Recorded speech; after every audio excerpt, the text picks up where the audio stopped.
Donc avant d'étirer le piriforme, il faut déjà bien comprendre ce que nous avons dit dans la partie théorique du piriforme dans la précédente vidéo. Pour étirer un muscle, il faut éloigner ces deux points d'insertion dans les trois plans de l'espace. Nous allons commencer d'abord dans le plan qui concerne la flexion-extension, c'est le plan sagittal. Nous rappelons que le piriforme n'a pas d'action dans le plan sagittal puisqu'il se projette en plein dans l'axe de flexion-extension. Mais pour autant, lorsque nous étirons le piriforme, nous allons réaliser une grande flexion. Pourquoi? Rappelez-vous que le piriforme est un muscle stabilisateur des articulations coxofémorales et sacro-iliaques. Parce que dès que nous amenons le bassin en anté- ou rétroversion, ou la hanche en flexion-extension, le piriforme s'allonge. Et le rôle du piriforme à ce moment-là est, en se raccourcissant, de ramener le bassin ou la hanche en position neutre. Donc on peut dire que nous pouvons étirer le piriforme en réalisant une flexion maximale, une extension maximale, une anté- et une rétroversion du bassin maximale. Le piriforme éloigne le plus ses points d'insertion lorsque nous réalisons une flexion maximale, puisqu'il y a une amplitude beaucoup plus importante qu'en extension. Ou alors, une antéversion maximale du bassin. Donc nous allons tout d'abord, dans ce plan, amener le fémur en position maximale de flexion. Dans le deuxième plan que nous allons travailler, le plan frontal, nous rappelons que le piriforme est abducteur de hanche. Ce qui veut dire que nous allons l'étirer avec un geste d'adduction. Nous avons déjà deux des mouvements que nous allons réaliser pour étirer le piriforme, grande flexion, grande adduction. Et là, il y a souvent une erreur qui est commise par la majorité des kinés à ce moment-là, c'est qu'on oublie un des points le plus important des actions musculaires, c'est que certains muscles changent leur action en fonction de l'amplitude de l'articulation. Dans ce cas-là, nous sommes en flexion maximale et en adduction pour étirer le piriforme. Et dans cette amplitude-là, qu'est-ce que nous avons? Nous avons une inversion de la rotation active du piriforme.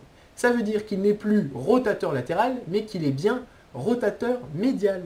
Donc, à ce moment-là, pour étirer le piriforme, nous allons non pas réaliser l'inverse de son action en position neutre, c'est-à-dire l'inverse de la rotation latérale, rotation médiale, mais bien l'inverse de son action au-delà de 60 degrés de flexion, c'est-à-dire qu'au-delà de 60 degrés de flexion, le piriforme est rotateur médial.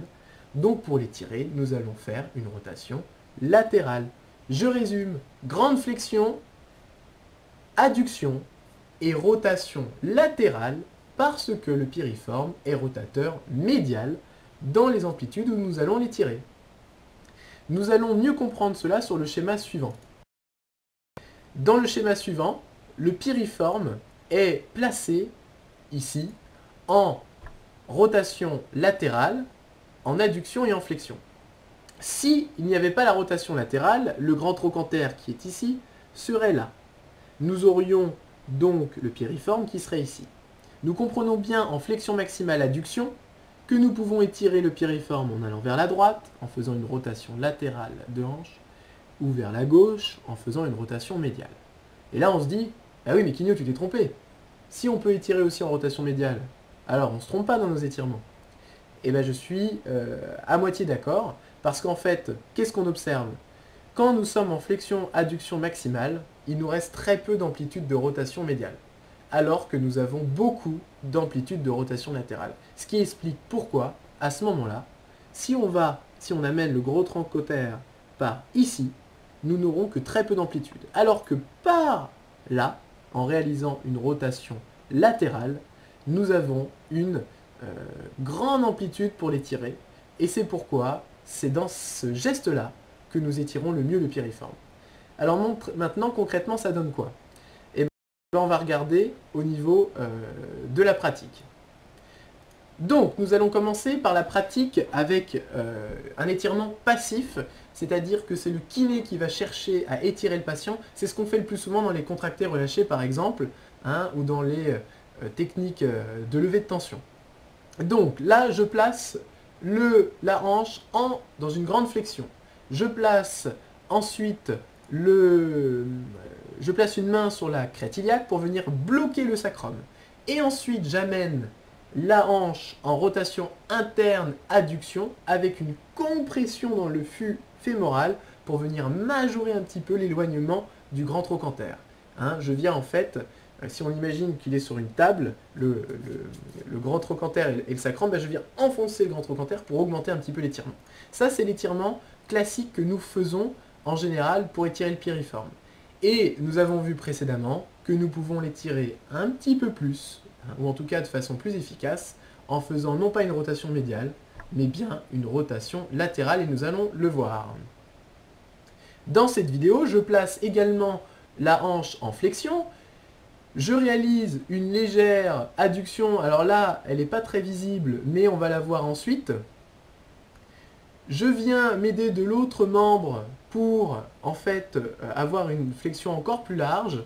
Et là, je viens réaliser adduction, rotation latérale de hanche pour avoir un étirement le plus efficient du piriforme. C'est la technique qui, théoriquement, hein, avec ce qu'on a vu précédemment, étire le mieux le piriforme. D'ailleurs, ce que nous ressentons dans la pratique sur les étirements, c'est qu'en faisant la technique avec la rotation latérale pour étirer, nous sentons une petite douleur, enfin une sensation d'étirement au niveau de l'extrémité supérieure du grand trochanter.